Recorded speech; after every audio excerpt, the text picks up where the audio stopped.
Et bonjour tout le monde. On se retrouve juste une petite aparté avant de commencer la vidéo. La vidéo de base sur Prépa 23 fait 1h15 environ. Donc j'ai fait plusieurs épisodes pour pas tout avaler d'un coup, pour pas que ça soit voilà, pour pas qu'on s'ennuie. J'ai fait plusieurs épisodes. C'est très facile à regarder, même si on n'est pas fan de voiture ou quoi, c'est super intéressant. Donc plusieurs épisodes, je fais pas une intro à chaque épisode. Voilà, il y aura juste un petit générique de début. Mais voilà, c'est juste pour vous prévenir. Allez, bon visionnage et merci.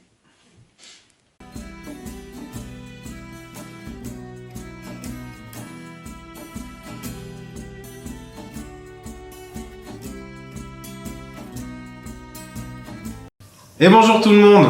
On se retrouve aujourd'hui pour une nouvelle vidéo de la deuxième de la chaîne, toujours à la découverte des entreprises creusoises. Aujourd'hui on est à Crau, on est chez Prépa 23, je suis avec Sylvain et Séverine. Bonjour tout le monde. Bonjour.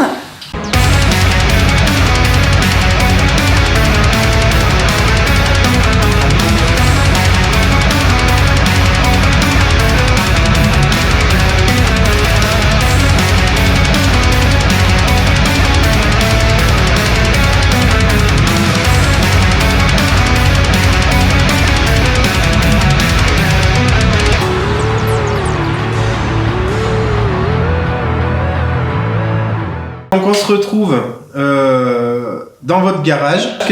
Comment est né le projet? Alors le projet il est né d'une passion et de rencontres. Ouais.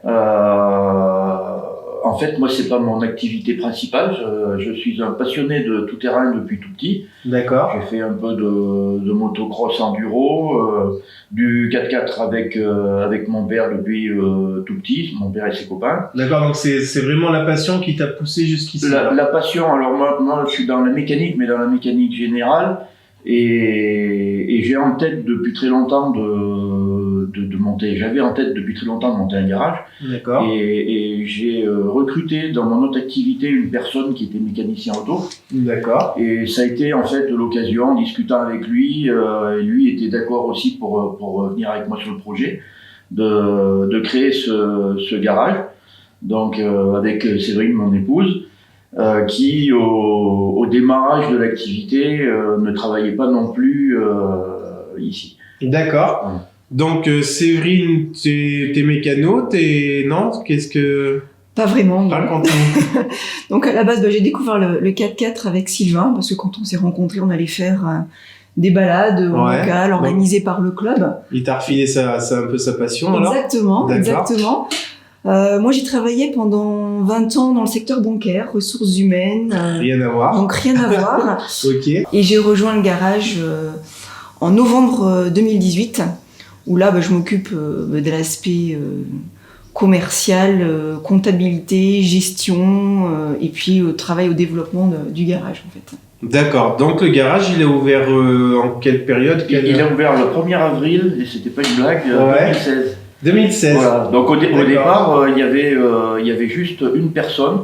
Ouais. Donc la personne qui a lancé le projet avec moi, ton donc Eric, mécano, responsable de l'atelier, Ouais. et qui travaillait tout seul pour faire la mécanique, la commande des pièces, la réception des clients, les coups de fil.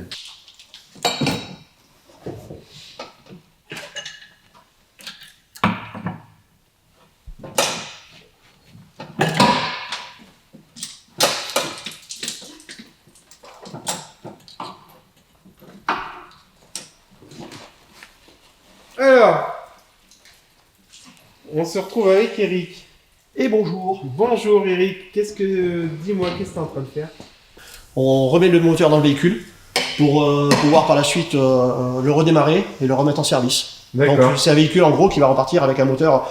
Il arrivait, admettons que c'est un véhicule qui a 200 000 km, qui va arriver avec un moteur fatigué, qui fume, qui a des fuites, qui avait beaucoup de problèmes à l'origine. Il claquait, même si c'est un moteur qui faisait du bruit, qui était bruyant. Donc en avait marre quoi. Voilà, qui était arrivé à épuisement. Ouais. Donc c'est un moteur qu'on a tout remis en état.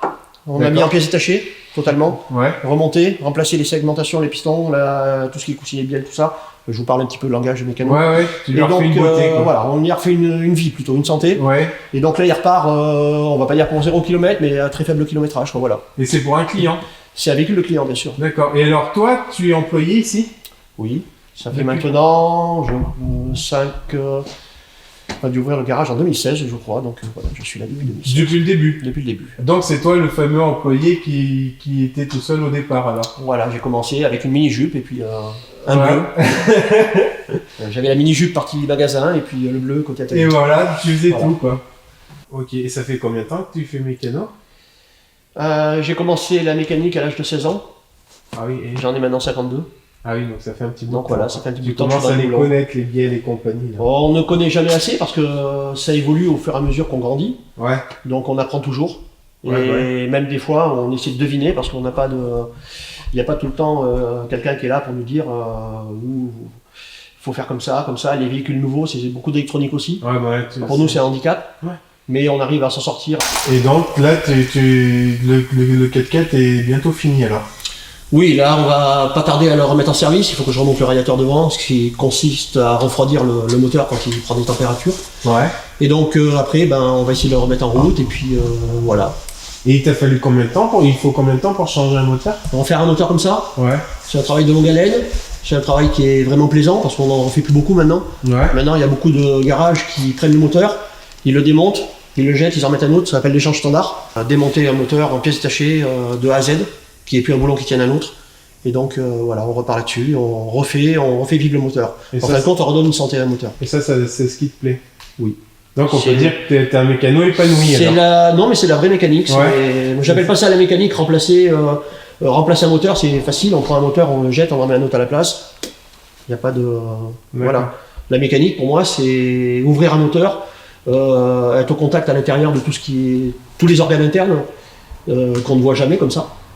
Parce qu'un moteur, c'est 500 pièces, Et au 500 pièces et boulons. bout de tant d'années de travail, t'es toujours autant passionné et ça te plaît, t'es toujours content de venir le matin quoi. Oui, on vient Ça avec se sent le un sourire. peu à t'écouter quoi. Non, c'est une passion. Après, quand on a la passion et qu'on a la chance de la vivre à son travail, donc voilà. Ah c'est génial, c'est Voilà. absolument génial. Après, c'est vrai qu'il y a des jours, je viens pas avec le sourire, quand il y a des pannes qui sont un peu récalcitrantes ou voilà, après, mais bon, ça fait partie du métier.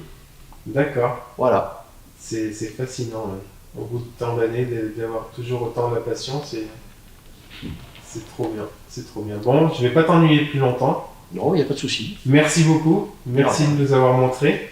Donc c'est pour ça que au bout de quelques années, au bout de 2 ans, Séverine a rejoint l'activité. Et là actuellement, donc il y a 2 personnes atelier. Séverine qui fait les commandes de pièces, la comptabilité, les réceptions des clients, aussi bien l'accueil physique que téléphonique. Donc toi, tu travailles à l'extérieur. Moi je travaille à l'extérieur, à Crau toujours. Ouais. Je gère une entreprise de mécanique générale. Donc c'est un bon appoint pour le garage, pour d'autres garages également. Bien sûr, ouais. Mais c'est pas une activité mécanique auto du tout. En tout cas, pas pour le moment, mais on commence à tendre un petit peu vers de développement en lien avec le garage sur de l'équipement pour la compétition tout-terrain. D'accord. Alors votre garage, il s'appelle Prépa 23. Oui. Donc il a été ouvert en 2016. Vous proposez quoi? C'est réservé spécial 4x4? Qu'est-ce que c'est? Vous proposez quel service? Quoi vous faites? Alors le garage est dédié aux véhicules tout-terrain. Alors c'est pas que les 4x4. Alors en majeure partie les 4x4, ça va être également des quads, des motos. On travaille surtout sur les 4x4 quand même. On va proposer bien sûr de l'entretien, de la réparation, de l'équipement, un équipement spécifique à la demande du client, que ce soit pour des chasseurs ou des gens qui souhaitent partir faire un rallye ou bivouaquer à l'étranger, partout.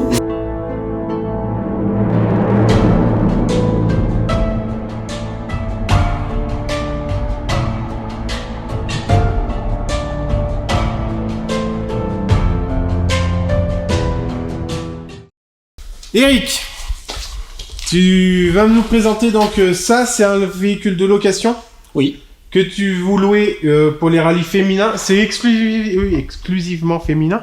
On peut le louer aussi pour des rallyes mixtes ou... Ouais, les garçons ont le droit d'y rentrer aussi, quoi. Bien sûr, oui. D'accord. Mais c'est vrai il sert plus au rallye féminin pour le moment. En l'occurrence, à l'heure actuelle, il a été loué en majorité pour les rallyes féminins, oui. D'accord. Donc c'est quoi comme rallye féminin?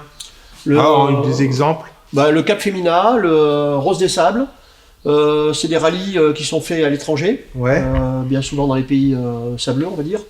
Du coup, n'importe qui, débutant, peut conduire ce genre de 4x4? Bien sûr, la majorité des filles qui, c'est sur un coup de tête, elles décident de faire un rallye un jour de leur vie pour une cause, pour un plaisir. Ouais. Donc oui, elles viennent, elles demandent la location de véhicule.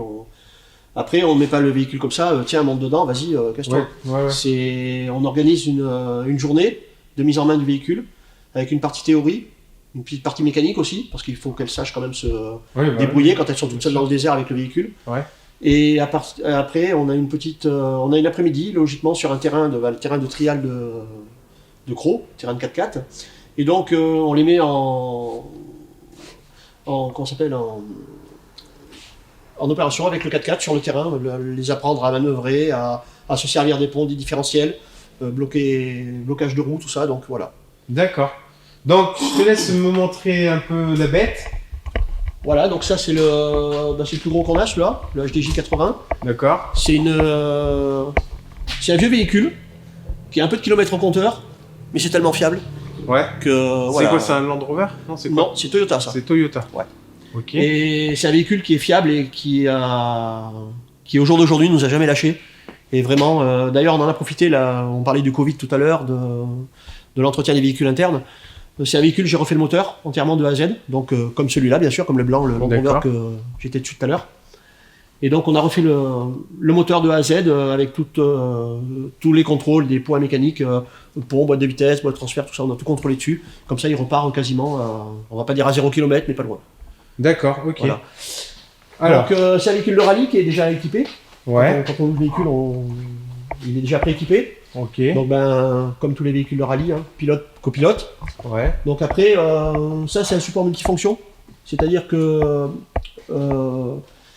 elles viennent avec leur tablette qui est déjà précalibrée pour eux.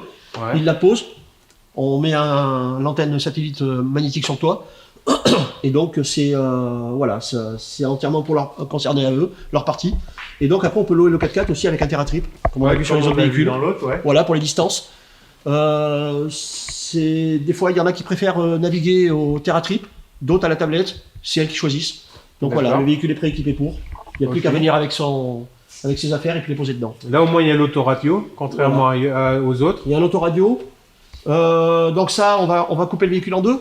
Il y a la partie vie et la partie rallye. D'accord. C'est-à-dire qu'il y a des coffres pour mettre leurs affaires personnelles, les sacs de fringues, la bouffe, l'eau, en l'occurrence. Donc voilà. Après, là, c'est pour poser les blousons, les vêtements aussi, pour éviter qu'ils se baladent partout dans le 4x4. Voilà, donc il est équipé aussi d'un petit compresseur. Comme beaucoup de véhicules dans le sable, il faut dégonfler. Ouais. On a une meilleure motricité. Dès qu'on rattaque des terrains plus durs, on regonfle. Donc il y a un petit compresseur avec un mano qui est dans la caisse à outils derrière. On prend le mano, on branche, on fait sa pression des pneus. Comme ce qu'on a vu en magasin tout à l'heure, le petit compresseur portatif. Ouais. Là, il est inclus au véhicule, il est dans le compartiment moteur. Il a son petit logement. Et donc, on le manipule de là. D'accord. Voilà, tout simplement. D'accord. On peut s'en servir également. Elles s'en servent également pour souffler les filtres le soir quand elles rentrent au bivouac. Parce que c'est pas le tout de faire le rallye le jour. Il y a une partie la nuit aussi qui se joue. C'est l'entretien du véhicule. Donc voilà. Moi, j'ai une question. C'est quoi ça? C'est le pôle échappement? Alors ça, non. Ça, on appelle ça le snorkel. Ouais. Snorkel, c'est par là où respire le 4x4. C'est l'entrée d'air. Ah, d'accord. Okay. Voilà. Donc il y a beaucoup de véhicules où l'entrée d'air est sous le capot moteur. Ouais. Dans le sable, c'est pas trop conseillé. Les roues remuent beaucoup de sable, de poussière. Ça rentre dans le moteur et le moteur respire du sable en fin de compte. Alors que là, en extérieur, il prend l'air frais extérieur. Donc il y a moins d'impuretés qui rentrent dans le moteur. D'accord, ok. Donc en gros, c'est le filtre à air. D'accord, donc ça n'a rien à voir avec le pôle échappement. Ça n'a rien à voir avec l'échappement. Le pôle échappement est toujours en lieu et en place. Ok, d'accord.